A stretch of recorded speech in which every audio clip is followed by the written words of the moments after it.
Hello, everyone, and welcome to our very first lecture here in Unit 17. In this unit, we're going to take a look at the Renaissance and the Reformation. In this lecture, as you can see with the title that's on the screen, we're going to take a look at the Renaissance, more specifically, the beginnings of the Renaissance and where it started, Italy. All right, so to set the stage, to kind of give you guys a little bit of background for why the Renaissance actually takes place. And you have to look back to the Middle Ages. In particular, you have to look at the warfare that existed across the continent of Europe and the effects of the bubonic plague, not just in Italy, but across the continent as well. And it led to not only the negatives of those two things, but also the fact that people wanted to start to celebrate life for those that actually survived. And not only that, people started to question Middle Ages institutions such as the church, and mainly because of the amount of warfare and the plague and all of the negative things that were going on, they started to question the idea of what was being pushed by certain things. And in particular, where this kind of takes off is in northern Italy, writers and artists begin to start to express this idea of questioning, start to express new ideas and new styles of writing and art, which we'll talk a little bit about here today. And then you add those new ideas, new styles with the amount of wealth that's coming into Italy, and you get the Renaissance, or what is known as a rebirth in arts and learning. And one other thing I want you guys to mention here is because we're going to see and talk about the different Italian city-states a little bit, is I want you to look at this actual map. So where the Renaissance is really going to take off is here in northern Italy, with a focus on Florence, Milan, and Venice being kind of the three main cities that push the Renaissance. But the entirety of it here is all about control of city-states, and there's no one power that's in control. And these city-states are going to develop their own kind of culture and their own principles and their own ideas, and that is going to help along with the Renaissance itself. All right, so why does the Renaissance start in Italy? Well, there's three main reasons, and you guys need to know these reasons. One is they have thriving city-states, in particular, like the ones I just mentioned, Florence, Milan, Venice. Those are the ones really focused on. They had a wealthy merchant class because of these thriving cities, and mainly based on trade. So these merchants are doing very well. And then also they had a connection to classical heritage, whether it was the roots in Italy to the ancient Roman Empire, or even the connections to the ancient Greeks. Now, another thing that helps with the Renaissance beginning in this period after the plague is that the Crusades that had happened in the centuries beforehand had led to a growth in overseas trade.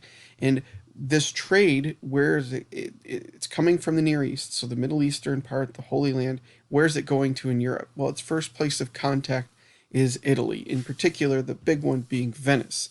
And this leads to not only a growth in the amount of money and wealth that's coming into these cities in northern Italy, but also an exchange of ideas, in particular, bringing back connections, even further connections, especially with the ancient Greeks.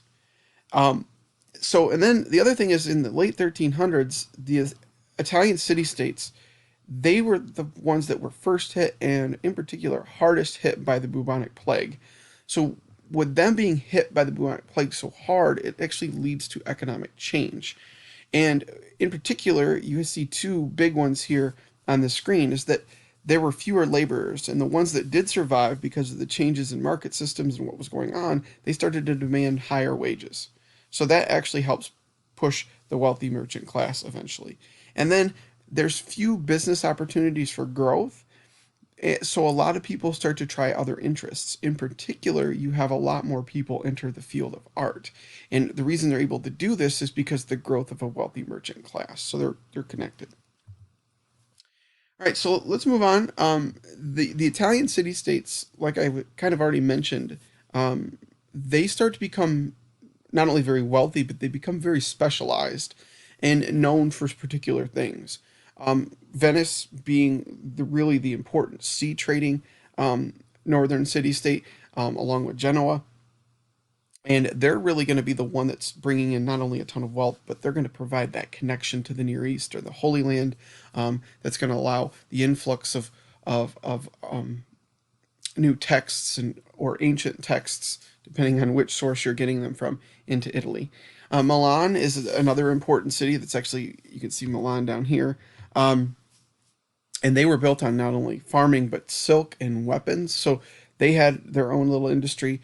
And then Florence, they're going to be very important as well. Here you can see Florence at the top, and they're going to be built on not only a textiles trade, so a clothing trade, but also banking. And again, banking is going to become the big kind of get for them, that brings a lot of wealth into their city. Now, the dominating culture, dominating factors of society in the Italian city states were still the church. The church, even though it kind of fallen a little bit because of things like war and the plague, they still dominated much of the landscape of these city states. The nobility were still very powerful, although these city states are becoming republics, so they play a little bit of a different role. But the people that gain more power over the time period of the Renaissance are going to be the merchants and artisans. Maybe not necessarily politically, but definitely economically. And as these merchants grow wealthy, they do, in some cases, start to dominate politics. For example, the Medici family are going to be a family that are going to grow extremely wealthy and come to influence politics, the economics of their city state, and then also they're going to show off their wealth. They want to show that off, just like many of the other merchants of this period and other wealthy nobility of this period. And all of this leads into an explosion in art. So if you want to know why art, Italian Renaissance art is important, or why there was this huge change in art and why there's so much of it, is because you had this growing wealthy merchant class and nobility. They were able to fund it.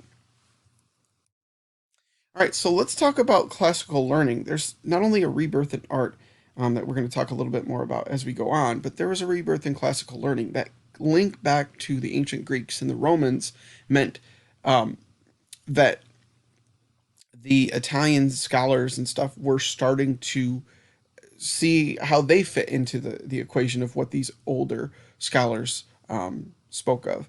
And they start to draw their inspiration from not only these texts, but also the ruins that they sat around. I mean, it's Italy. There's ruins from the ancient Roman Empire all around them. So they're looking back to kind of see to the future and advance their positions in learning.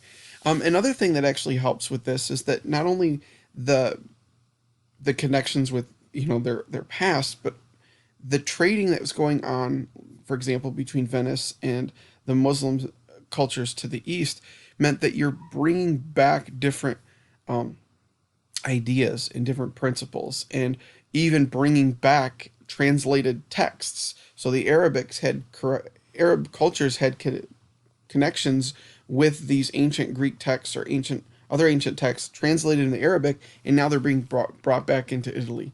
So that is an important source of information and learning that's going to come back into Europe, especially after the so-called Dark Ages. And with this new focus on learning, we see advancements in fields such as philosophy, art, science, and many others. Um, and the other thing that comes out of this is the idea that humans can actually have the ability to not only create, but most importantly, achieve. So there's this individualism that starts to begin here with this rebirth in classical learning in the Renaissance. All right, and that leads us to this next main point. It's the idea of humanism. So this idea and connecting back to the Greek and Roman culture, plus the push for individualism, leads to a movement known as humanism, which is a movement that was focused on human potential and achievement. And basically, what was happening is scholars started to take a look at, okay, what did the ancient Greeks and Romans talk about? What were they studying? And these topics that they were studying, these subjects they were studying, started all of a sudden started to become popular. So not only classical education, but the looking back in history, studying literature and philosophy, and starting to question these ideas, which is what philosophy does, starts to become very popular. And humanism gets rooted in important writers and scholars of the period, Dante, Boccaccio, and Petrarch, who we're going to talk a little bit about later in this lecture as well. And they start to kind of push these new ideas of the period. If you read what they talk about, this is all, it's humanism in its greatest form. It's this push towards these topics in a way. And one of the reasons why these three are the most important for this period is that they wrote in the vernacular, or they become popular for this period, and are the roots for humanism because they wrote in the vernacular or the everyday language. And I want you to think about it. Why would that be important that somebody would write new text in an everyday language, not in Latin, but in a language that people would normally speak, like Italian or French or whatever? Why would that be important? You guys think about that. Right here, just a real quick one. This is actually, since we just spoke of Dante, this is actually Dante's nine circles of hell from his famous story, the Inferno, or the Divine Comedy. Sorry. And I want you to take a look at these circles themselves. We'll actually take a test to see which circle of hell you guys would fall into just for fun. But you can see that these are the various stages within his story that people who go to hell go, where do they go? And it's a very interesting piece, and it's a very interesting connection to not only these pushing of new ideas and principles of where humans actually exist, but also connecting back to the connections that people in Italy and in Europe have with religion and God and the Catholic Church. All right, so now we're going to switch to how life's starting to change from a standpoint of pushing away from religion. It's not to say that people in Italy started to go completely away from religion. They didn't. They actually were very still rooted in religion. But this idea of pushing for individualism, pushing for achievement, meant that society started to become more secular, more based on individual or worldly concerns rather than spiritual or religious ones. And it was the idea that you could actually start to live and enjoy life without offending God. So therefore you could enjoy the luxuries. And boy, did the wealthy merchants and nobility of Italy start to actually enjoy that, specifically the Medici. Now, with all of this money coming into Italy, you have money for the arts. You have these wealthy family like the Medici, even the church start to become patrons, or what are known as financial supporters for artists all across northern Italy. And we'll talk about some of these artists as we move forward. But with all this patronage of the arts, it leads to two things. One, it leads to actually the creation of the art itself. And two, it shows the importance of the wealthy in this society, because not only are they important from a power structure, economic structure, but they're also showing off their importance by commissioning these works of art. Now, we're going to talk about Renaissance men and women briefly here. And we'll talk about men first because they are obviously going to play a bigger role because of societal norms. But you have Renaissance writers start to push the idea that anybody that's educated is expected to create art, and create art in any form. It could be a painting, could drawing, sculpture, whatever. They have to create art. And this leads to this push for this ideal man. And the ideal man was somebody during the Renaissance period who was accomplished in many fields and could respond to all situations. Basically, they were the universal man, or what we call today a Renaissance man. And there's two things that you need to know about this in terms of this universal man. One, in Castiglione's the book The Courtier, he actually describes how the perfect Renaissance man and woman should act. That's the purpose of the book. And then the other thing is that Leonardo da Vinci is believed and accepted to be that universal or Renaissance man because he was well known for so many different things. He wasn't just skilled in one thing, he was skilled in many. Now, women actually start to gain a little bit of a role during the Renaissance as well. You see with this push for new ideas and learning and achievement and individualism, it leads to a push for wealthy women specifically to actually be educated and know from the classics and be charming and act appropriately, just like you see within Castiglione's The Courtier.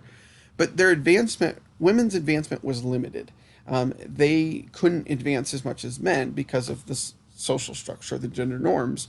But they couldn't seek fame, or weren't at least expected to, They were there to inspire art, not necessarily create it. And they did have little influence in politics, um, but there were instances where women did grow to have some power or some influence. And in particular, here on screen, you have Isabella d'Este.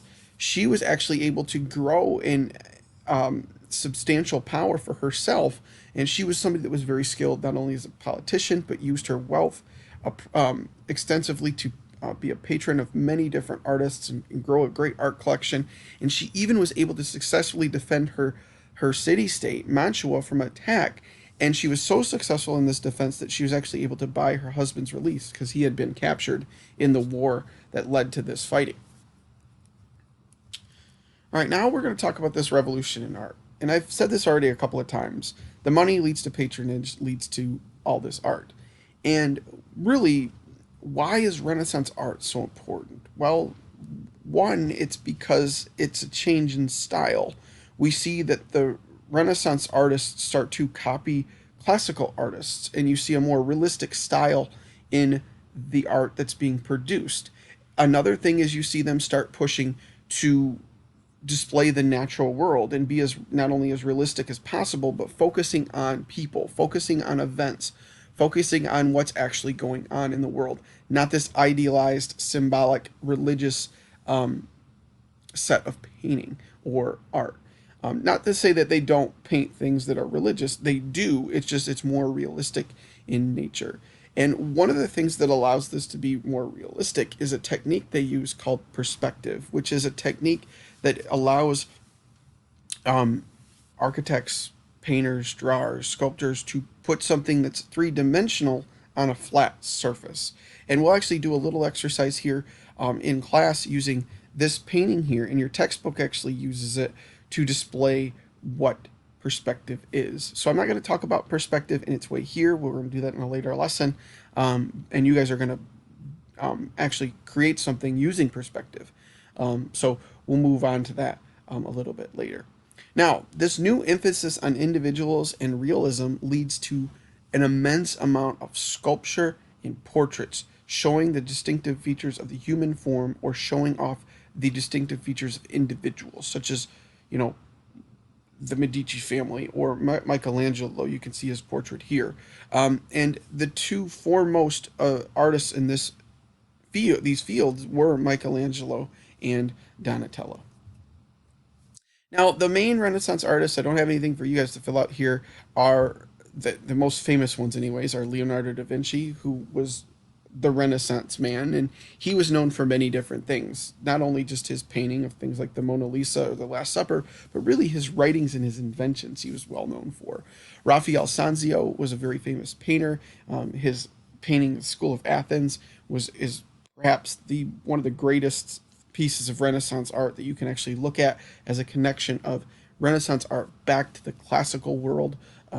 I mean, it's the School of Athens. It's connecting to the ancient Greeks. Michelangelo Buonarroti, I always pronounce his name wrong, last name wrong. I apologize.